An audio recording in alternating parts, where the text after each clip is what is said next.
consultant ophthalmologist at the Leeds University, and also as a private practice on the Paradise Island of Mauritius. He studied as undergrad in Edinburgh, and then in 2011 was enrolled as a fellow for the Royal College of Ophthalmologists in the UK. His special area of interest is posterior segment surgery, and he's here to share some of the early experience with two new technologies, 27 gauge and the vector laser probe. Dr. Zia, please come up to the stage. Thank you very much, Rochester. Thank you. It's a great pleasure to be here amongst you. I was dreading the introduction because when I'm sort of seated in my clinic most of the time, the sort of questions I get asked are, oh, my son just finished his A-levels 2 years ago, when did you do yours? So I'm not really accustomed to being told I'm from Leeds and I have a consultant job. But I'll try and sort of do as good a job as I can here to tell you about our transition to 27 gauge vitrectomy. Now, you should know for a start, and I imagine that most of you are anterior segment people here, probably just about switching off, thinking about lunchtime coming ahead. I would urge you not to. I'm a little bit tachycardic at the moment, having looked at the last presentation with all the complications. It reminds us of how perilous retinal surgery can be. But I must reassure you that although only 5% of surgeons at this point in time worldwide use 27 gauge instruments, it is the technology of the future. And I'm going to start off with a somewhat pessimistic view, which most of you probably hold, which is, why should we even bother about 27 gauge? I'll tell you why we should. So this is the usual disclaimer that Alcon wants us to have on our slides. A very brief history of sort of cutters, essentially. I consider myself to be tremendously privileged to have started off my training in the days when we still use 20 gauge vitrectomy. I'm sorry if this sounds a little bit strange to some of you who still use 20 gauge vitrectomy, but you know, I'm very lucky to have been in an environment where we have transitioned as quickly as sort of new technologies have come our way. So if we consider the fact that 20 gauge vitrectomy was introduced in the 1970s, or around that time by Mackimer and other people, it has remained in use for a very, very long time. And we are very, very lucky to have seen some enormous progress in sort of technology and instrumentation in the last few years. So the possibilities that have opened up to us are now sort of quite enormous. Size matters, and it does. In eyes, everything that's smaller is better. There is no doubt about it. So why do we make such a fuss about the fact that there will still be people around who say, I want to use 20, I want to use 23, I can't go to 25. Clearly, there will be cost obstacles as well, but there are two main issues that sort of prevent us from transitioning to smaller instruments. The first, when it comes to retinal surgery, is the fact that as you make something smaller, and we're dealing with sort of fluid and aspiration and things traveling down tubes, we are limited by this sort of law, which is Poiseuille's law. And it just, to tell you what it is about, it describes sort of flow down the tube for a fluid that's deemed to be Newtonian, so which vitreous isn't specifically, but the idea being that as you reduce the radius of a pipe, the resistance to flow increases by a power of 4 times. So, as we get smaller and smaller, it becomes more difficult to do things. And we like to be quick in what we do. We sort of pride ourselves about being efficient. And clearly, one of the main problems with becoming smaller in instrumentation is that we're slowing ourselves down. And people don't like that. And that's one of the reasons why, it's hard to convince people to switch to something new. The other thing as well is, you will all know, as we sort of have newer instruments, smaller instruments, and they were talking about needles, the smaller they get, yes, the more flexible they become. And when something's flexible, when you're trying to work in a small space where you have to sort of angle, it becomes sort of, it twists. And, that's not very nice either. And the worst case scenario is something just breaking off. So having the materials that will allow us to be able to sort of go into a small space like the eye, maintain a certain amount of rigidity, is also key to sort of successful implementation of new technology. And we know that as we've gone smaller, we have had to compromise a little bit. but we're constantly advancing and making things better. So size matters, and smaller is undoubtedly better for the eye, but smaller is not necessarily good for the surgeon. But we must move on. So I'm here today really to tell you about my experience of 27 gauge in Mauritius, where we sort of switched this to this. And I mean, when we talk about 20 gauge and 23 gauge, and we see videos like that, I'm absolutely delighted that we've moved on. I mean, those are the days where you regarded vitreoretinal surgery as being scary. You worked in a dark room, and you were sort of concentrating all the time on making the bad mood in general after a day, and you watch your patients for a very long time, recovering from whatever was going on. Some of the rules still remain, but surgery is becoming more forgiving as our results are getting better. So I did sort of, move to 27 gauge because Alcon came and said to me, would you like to try it? I wanted to, and I realized that perhaps the enthusiasm of the kid in me that sort of wanted me to do that. But we did our first 27 gauge vitrectomy in development, so it was 6-7 months ago now, and it was the same day that I implanted the first panoptics lens as well in my practice over there. So there was a lot of excitement around, and we were very lucky to have a good few members of the Alcon team as well. But let me tell you, after having had a high of having put a panoptic lens, I did the first 27 gauge vitrectomy. I chose a case very carefully, a simple sort of vitreous hemorrhage in a patient I'd operated on before that was non-clearing. I just emerged from surgery, and Henry here will remember I was completely nonplussed. I was totally disappointed was really what was going on, because it was just blood. I expected it to sort of flow out. It was far too slow. I looked at my instrument, having drawn it out, and it was bent to about 30 degrees, and it reminded me of my first sort of operation as a fellow, and I was very nervous. And I was nervous because the eye kept collapsing, and that was a nice tool. So you're doing a simple case, and you just keep sort of seeing choroidal folds appearing from nowhere. So I was very unimpressed. But the things that kept me going were, well, I had to put some laser in. I used the 27 gauge probe, and for some reason I thought that was excellent. It was very precise. It was very easy to maneuver inside the eye.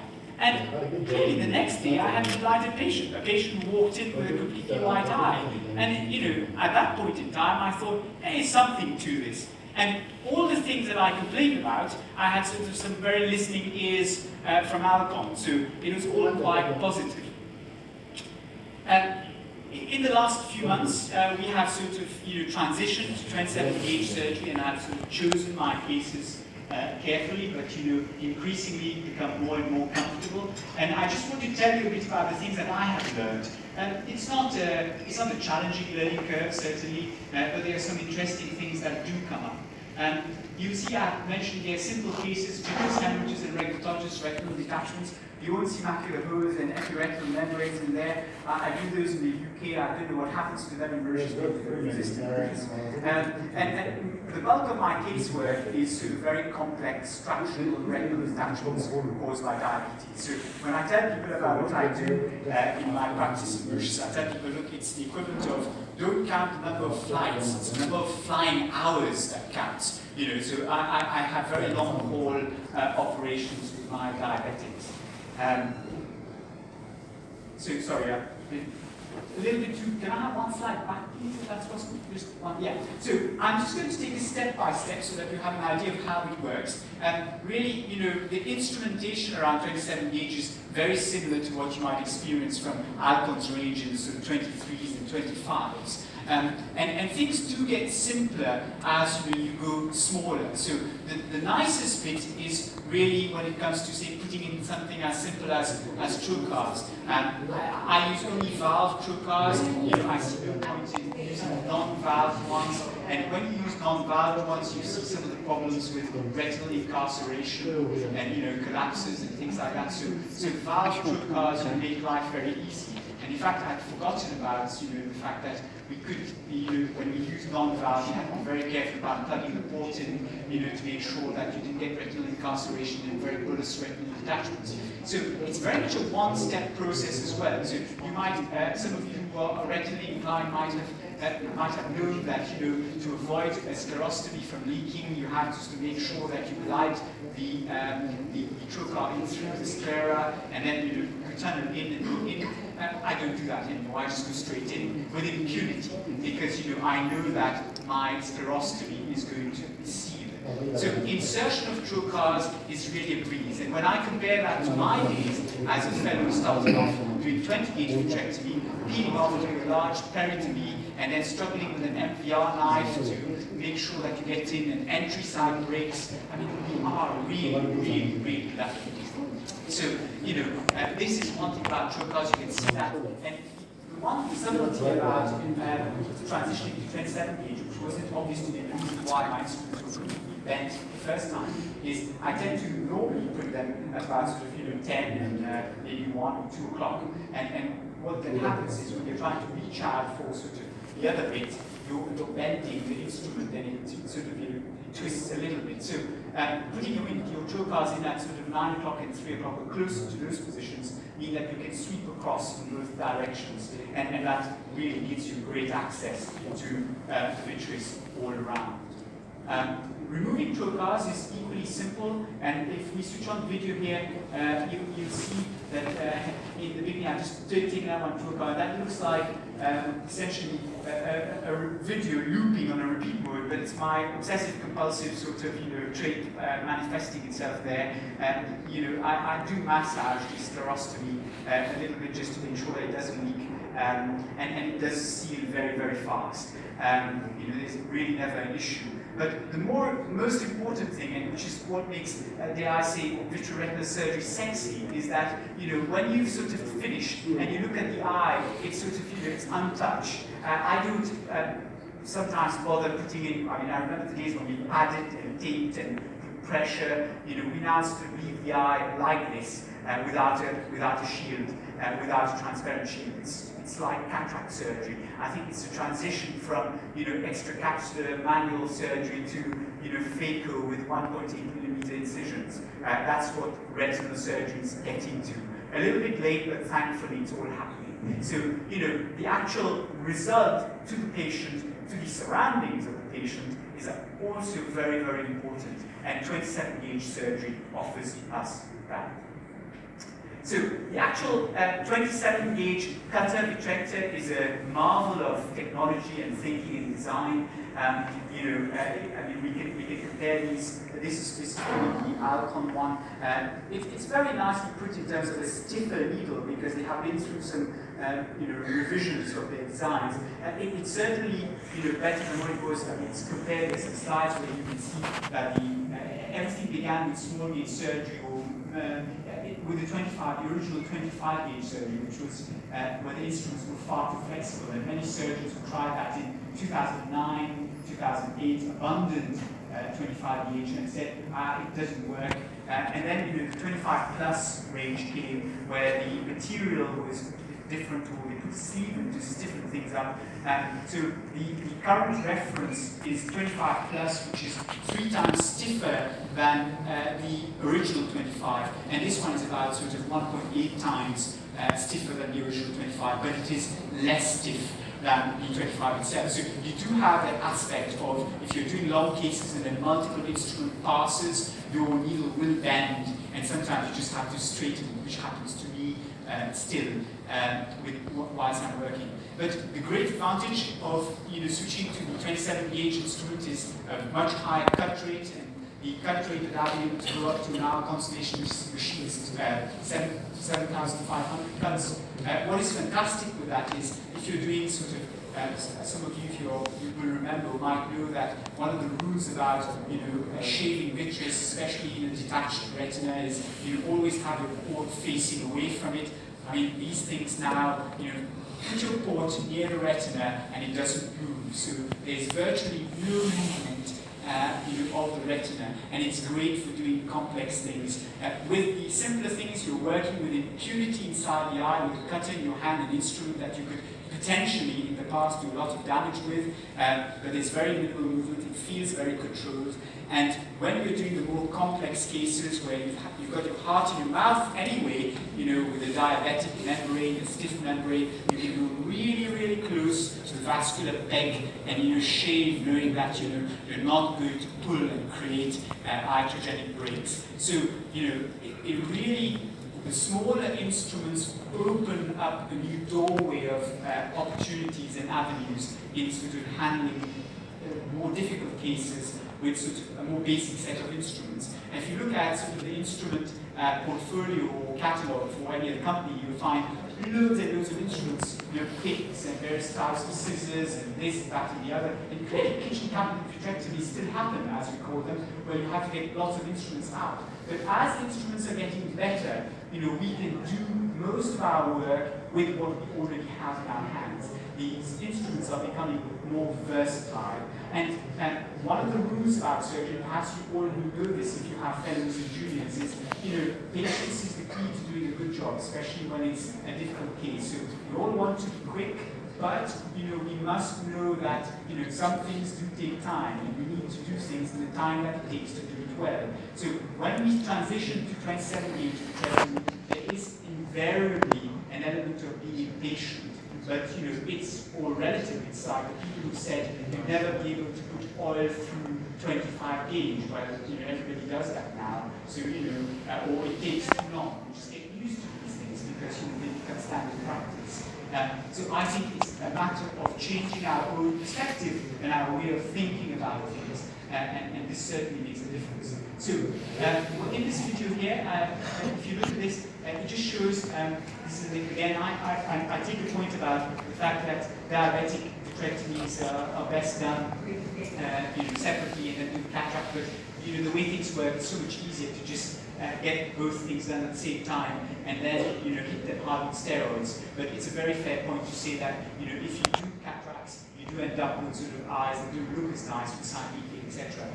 This video is really just to show you that this is a very simple diabetic vitreous hemorrhage, and you know, the 27-gauge cutter is in there, you know, and it keeps working for a bit before you start seeing a view. We can sort of, you know, fast forward through that a little bit. It's longer than what you would like it to be, but it does the job. And when it's done the job, you know, it's all fine. And we must remember that, you know, vitrectomy in itself, although all the operations that we do are called vitrectomy, vitrectomy is really an access operation.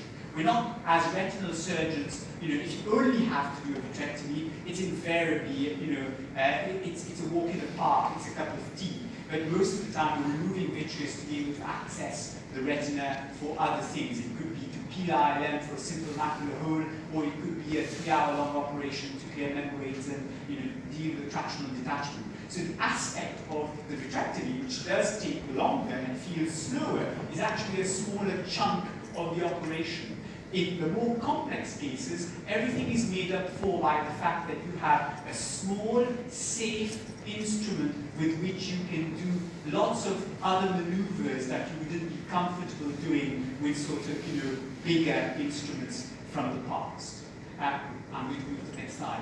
Among some of the difficulties that we have, apart from the speed, is, as you have mentioned, you know, inducing a vitreous detachment is an essential part of most operations, and we all get used to the fact that you can go to the disc and aspirate and lift the vitreous up, and it comes up very nicely, and it's all done. That's usually a quick bit, you know.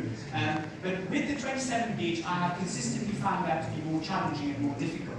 So much so that, you know, I have now had to resort to using transluminal staining as a bit of a standard to do that. And this video is not very clear, but it just shows essentially how, you know, I've tried not and then eventually stained with transluminal. You can see the premacular bursa very nicely, and then I go to this and lift it all up, and it all comes out. So visualization is something that is an extra step, but certainly not one that, you know, is impossible to overcome.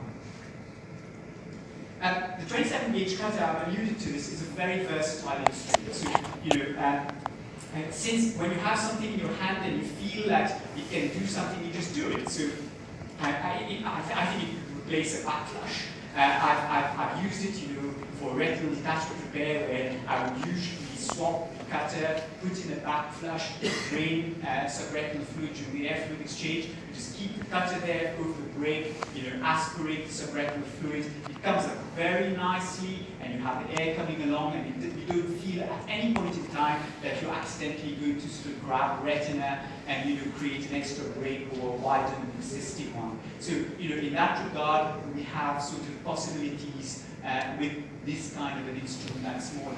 With delaminating membranes as well, whenever sort of use a forceps lift, or if you find a vascular plate, you can go underneath that very nicely and cut. And cutting is very, very controlled, so it's very precise. It won't do any more than you want it to, and that really makes for great peace of mind.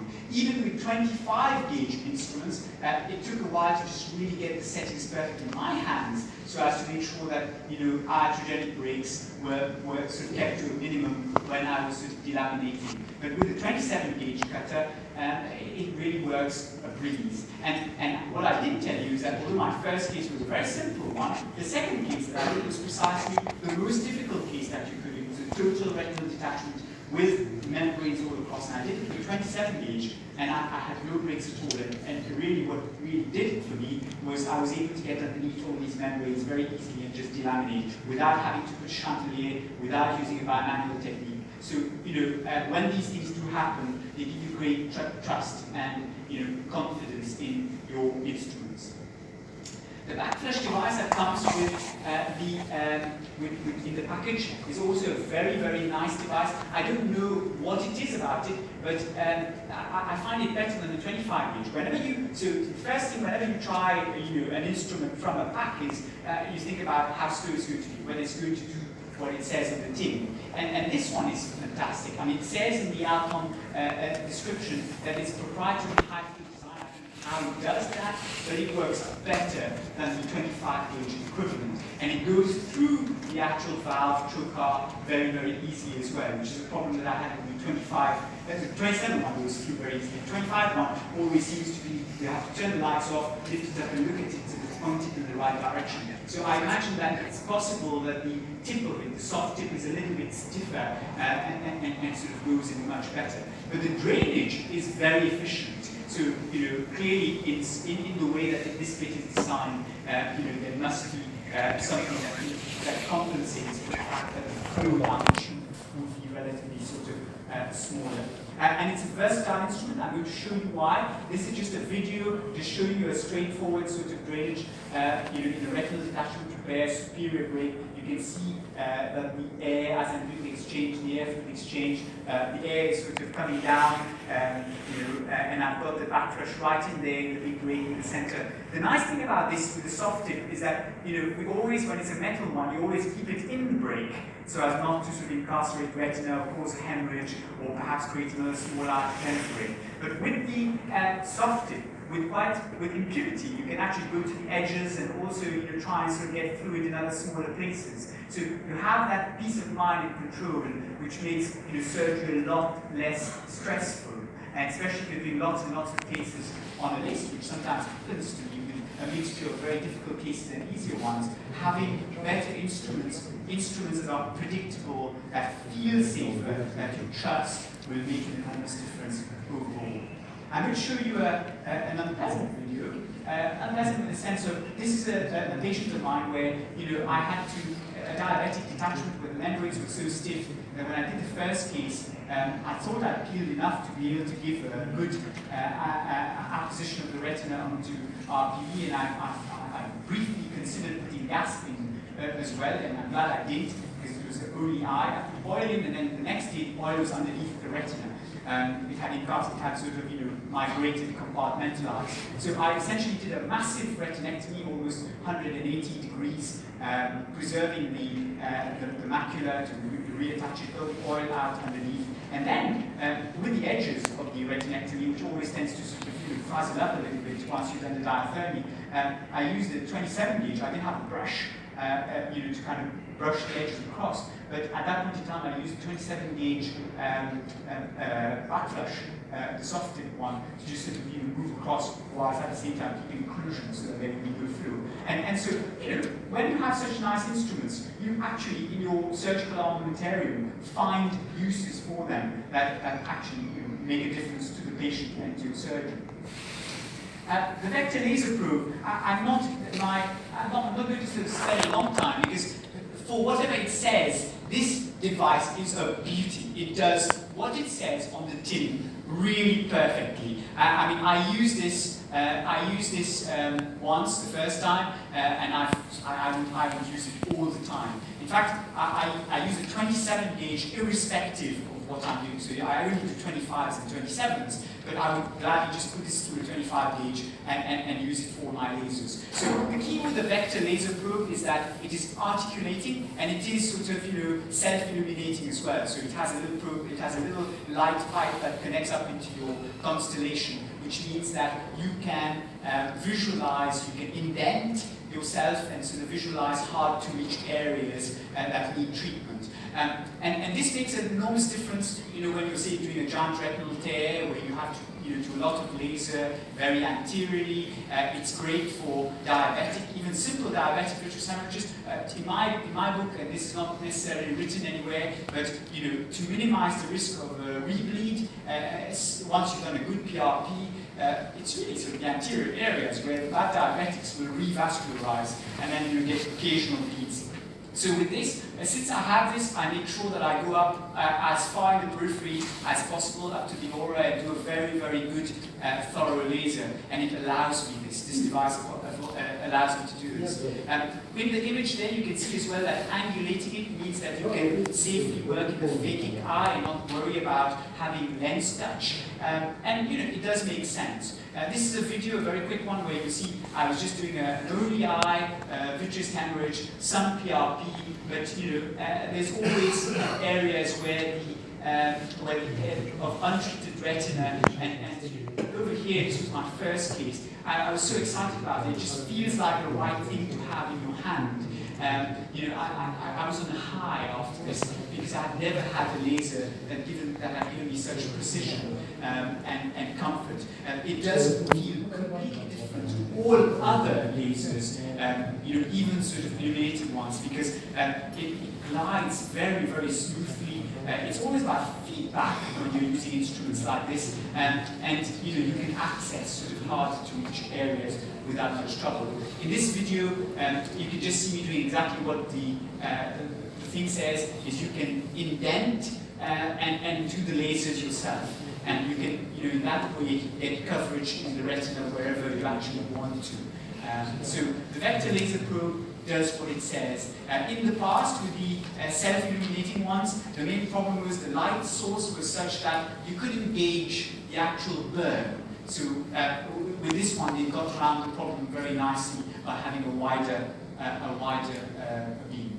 So limitations, we obviously have to talk about limitations. 27 gauge technology is not ready for widespread use in some ways, if you like, but I certainly feel very strongly about the fact that we must embrace it, because it's work in progress, and the more people do it, the more there will be pressure to develop it further. The instruments that we use for surgery should allow us to deal with anything. And I would certainly say that I can do anything with 25 gauge. For 27 gauge, perhaps that's not true yet. For instance, if you think about cases where you have to put silicone oil in or remove the warranted swap in the trocar, well, it's not a big deal, it can be done. If you use lots of liquids, European surgeons would use heavy liquid, for all their repairs. I don't do that, but then you find that 27 gauge just slows you down, because a cannula means a lot of resistance if you're looking at posterior door. So there are some things that need to change. We need to perhaps change our way of doing things as well, but nothing is unsurmountable. And there might be some things that just become a little bit too tedious with 27 gauge. I haven't used a frag for a very long time. Drop nuclei, we could do 23 and 25. 25, I don't know how easy or difficult that would be with 27 inches. As I wind down this talk, I'm not showing you a picture of beautiful Cape Town or a picture of beautiful Mauritius. I'm showing you just these 3 screws and a screwdriver. And the thought that I want to leave you with is this. We've all been in this position. We've all had to, undo a screw, and we've all opened our toolboxes and found that we don't have the right tool for it. And I think retinal surgery with anything less than small gauge instrumentation is that sort of a compromise. We've made do. We don't have to anymore, and we must jump onto the bandwagon for smaller surgery. It is the way forward. I feel very privileged to be a retinal surgeon in this era, and I would say that it's clearly the things we can do now with our instruments weren't doable before. So enjoy. Thank you very much.